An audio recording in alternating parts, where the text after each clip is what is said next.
Hey creative friends, welcome to my channel, and here we are. It is Pantry Cooking for Two Tuesday, and today I'm going to be making some chicken tenders, and I'm going to be using the awesome coating mix that I did yesterday. This stuff is so good. It says for chicken and fish, but I have used this on pork chops. I have done all kinds of things with these. So good. But it's just a really good coating. And I want to say it's not like the crispy coating, you know, like when you go to the chicken place and you can choose original or crispy. It's kind of an original coating, we'll say that. So what I've got here is I went to the store and they had a amazing deal on chicken tenders, and that's a way more than just two people need. But what I'm going to do is go ahead and cook them all. Then I'm going to freeze them in packages of like 4 so that I can use those later. I can pop them out and put them in the air fryer to make a crisp, maybe a quick crispy chicken salad.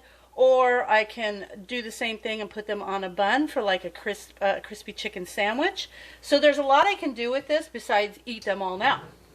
And now what also I've done here is I went ahead and took some of the coating and I put some in a plastic bag. Not a lot because I don't want to overfill it and then waste any, so I can add more as I need it. I've got a little tray here with some egg in it. It's 1 egg.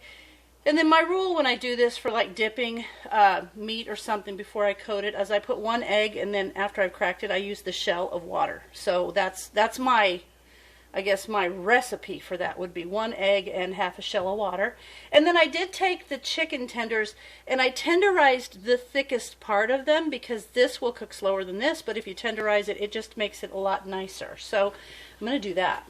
And then I've got my old cooking sheet, my old baking sheet. This is my oven cooking sheet out.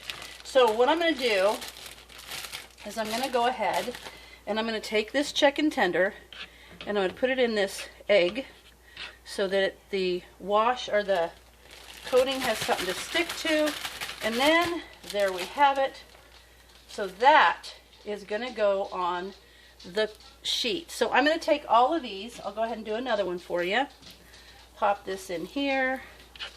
Give it a little coating, and then drop it in the coating mixture and mix it around. And then we have another one. So I'm just going to go ahead and do all of them and put them on the tray, and then I'll come back when they're all coated. Okay, I've got them all coated and on the tray. I didn't have to spray any anti-stick or any oil or anything on there. And I did set the oven for 400 degrees, and because these are boneless, they'll go for about 20 minutes. These are great for lunch because they only take 20 minutes. But if you did a full chicken where you use the pieces with bone in, they'd take about 45. So I'm going to pop these in the oven, and I will come back to you and show you how delicious they are as soon as they come out. I just took these out of the oven. They're all cooked and ready to plate up, and I'm going to plate them up and with some mashed potatoes, gravy, and green beans. So as soon as I get these on the plate, I'll bring you back. Okay, there's the chicken tenders all plated up, and I'm pairing them today with mashed potatoes, green beans, and the chicken gravy from the chicken gravy mix. So you guys need to try this. It is delicious. These are so good. I hope you give them a try. I hope you love them. And as always, thanks for watching, and I'll see you in my next video.